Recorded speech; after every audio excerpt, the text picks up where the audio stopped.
Well, good evening. Well, it is for me. It's around about 7 o'clock p.m. on the 23rd, I think, 22nd, I think, of March. I can't remember. I was going to make a video straight after the one from last night, but in the end I thought, no, I'll leave it for 24 hours and do it tonight instead. Because I kind of did leave a bit of a cliffhanger, I suppose. Not much. Just in regards to what happened on Saturday night when I was out bush. I'm going to get a little bit personal here, I suppose. I am a very spiritual person. As I've said before, I've done Reiki and I've done a whole bunch of other things, and it's something that I believe is real. And yeah, I've never really been a church-going person. Just never did the whole Sunday thing. I did a bit of it in high school, but you know, that was just part of the school that I went to. So once every week we'd have to go to a service, and that was just for a couple of years, and that's been about it. I haven't really ever been to church. I mean, I go for weddings and funerals and things like that, but I certainly don't do the Easter thing or the Christmas thing or the Sunday thing or anything else like that. I tend to be a little bit more open to other things. Although I have read the Bible and I've read the Quran, and they're both incredibly similar, like the stories. And a lot of people will argue against that, and that's fine. I don't care. It's for me. It's it didn't. I simply had too many questions. That's the bottom line. And as soon as I start asking a massive amount of questions and nobody can give me a straight answer, then I'm going to move on. And that's just me. I have said this before, but I have zero issues with people who believe in it, and there's an awful lot that do. Whether you believe in one sort of person or the other, that's entirely up to you, and I'm never going to take that away. That's your belief and yours alone, and that is more than fine. Whatever brings you happiness, whatever brings you peace, whatever makes you feel good about things, then you keep doing it, and don't let anyone tell you differently. And that's not what I'm trying to do. So I started looking for something else, and I suppose it's something that, like I've said before, it's really hard to sort of watch some of these things when they're trying to tell how your life is meant to be fantastic because Gemini is passing through Mars. I mean, I've been looking into the background of Mars for decades now. I've got the book on the face of Mars. Well, it wasn't just the face of Mars, but there was a whole stack of pyramids that happened to be there as well, all on the Cydonia plain on Mars. And yeah, supposedly NASA debunked it after the the Voyager missions, and just said, nah, that's just, I think it's where you see faces in nature, and everyone just saw a face, and it wasn't actually a face. It was just shadows playing tricks on the mind. And you know what? That could be true. Mars is an interesting planet unto itself because half the planet is actually a good 20 meters lower than the rest of the planet.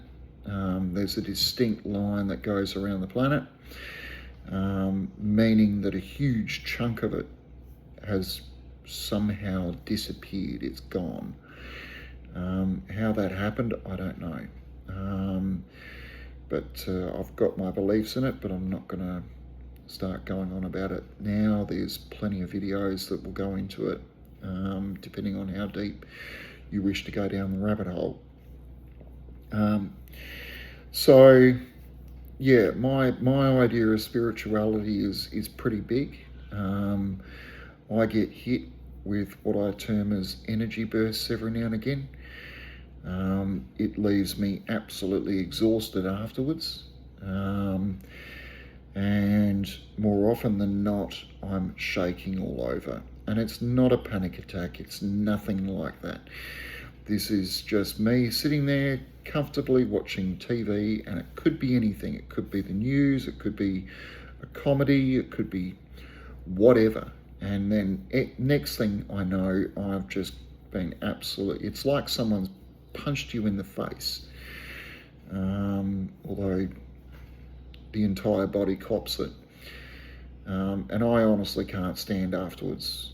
It takes me a good 5 to 10 minutes to stand before I can actually stand up afterwards. I mean, I need to lose a bit of weight, but it's not a hard issue. I'm normally exceedingly relaxed. You know, it's not after a big meal, or, you know, I could have just eaten something small and it'll happen. And I might be sitting there and eat nothing at all and it'll happen. So, but yeah, I've started seeing things. And it's interesting when you're out bush, because there's no natural light out there. None that I create. I generally walk around in pitch blackness. I know where everything is. I know where I've got everything. I know where my glasses are, where my drink is. I know where absolutely everything is, and I can put my hands on it straight away. Plus, there's enough light, even when there's no moon. There's enough light from the starlight to actually light up the paddock. So I don't really need a torch unless I go into the tent.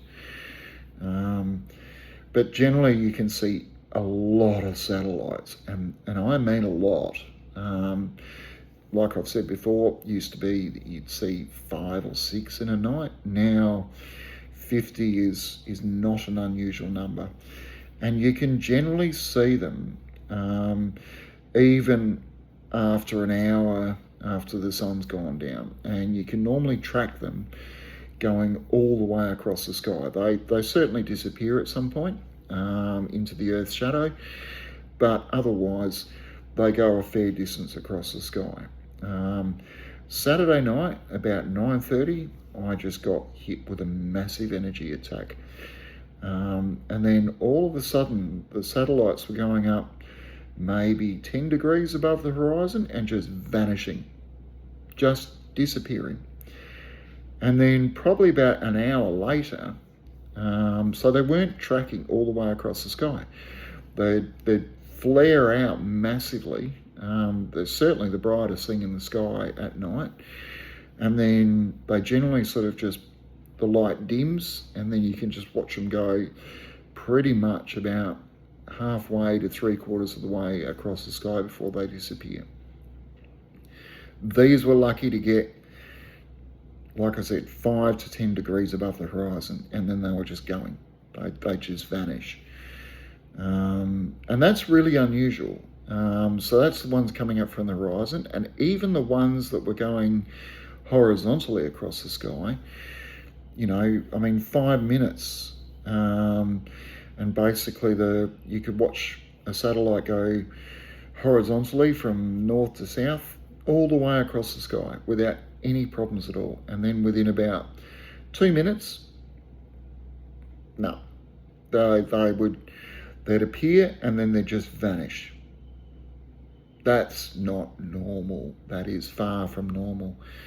It was, and then the sky almost shivered, and that is definitely not normal.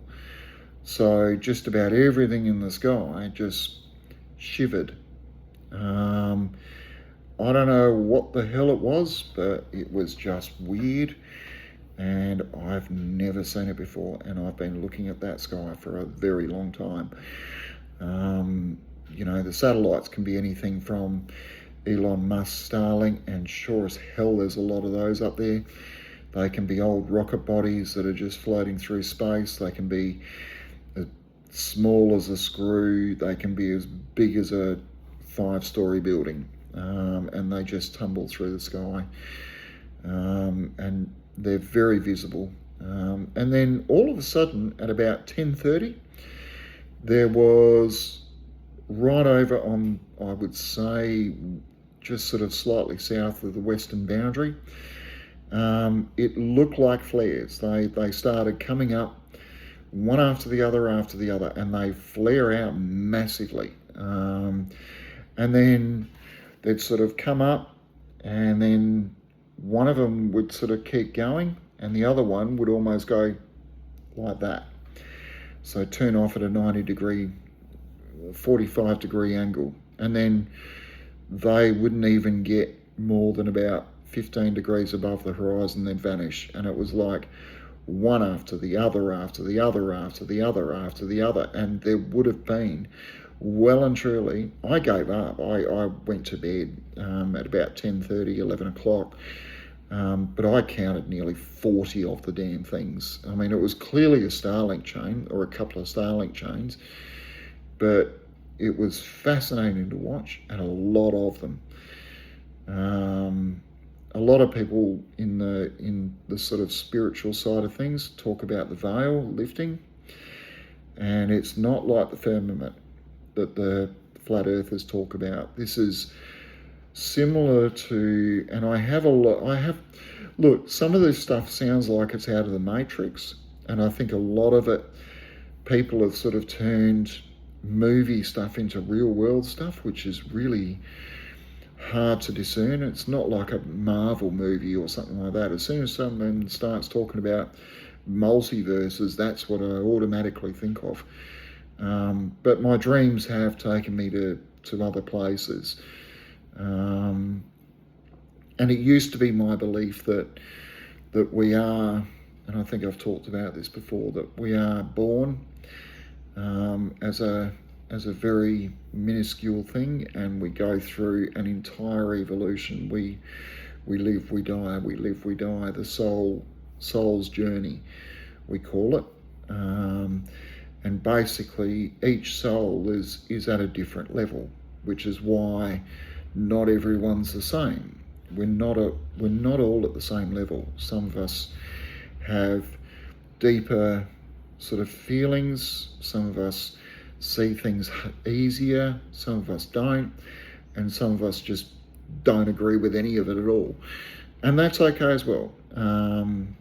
But lately, I've sort of started. I mean, I hate maths, but it just for the Earth to sort of the amount of time the Earth has existed, the maths doesn't sort of work out with regards to how many lifetimes one can possibly have on one planet. Thus, I think my dreams are sort of showing me that this isn't the only planet my soul's been on. My soul's been on a lot, or various planets before. And I'm not talking about being famous. You know, some people go online and say, oh, I was Joan of Arc, you know, or I was, you know, the King of England. You know, it's always famous people. It's never, you know, I was a farmer's hand, you know, who used to shovel cow poo. You know, it's you never hear about people who were that, which is fascinating unto itself. But yeah, it's I'm sort of, yeah, something changed, and I've told the story about, I used to get, at one stage about 12 months ago, I had these recurring dreams about when you leave, when you go, before you walk out the door, you know, and I've talked about that before. I thought I was no longer for this world. I really did. The dreams were so powerful, so recurrent, and it was crazy. But here I am. So, but then all of a sudden something changed. So it wasn't necessarily me going, it was that I'd reached the next level, like in a game, where you go through, you've got to fight certain battles, I suppose, during a certain period of time, and then once you've achieved all the things you need to achieve, then it's time to go through the next door and start the game again in a different level. Only this time it gets a little bit harder and new battles are put in front of you.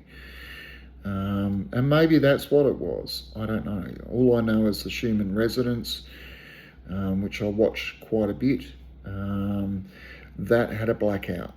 So if anyone knows the Schumann Resonance, it's basically a graph which shows the energy levels that are actually in the planet, and the planet generally vibrates at around about 8.6 kilohertz.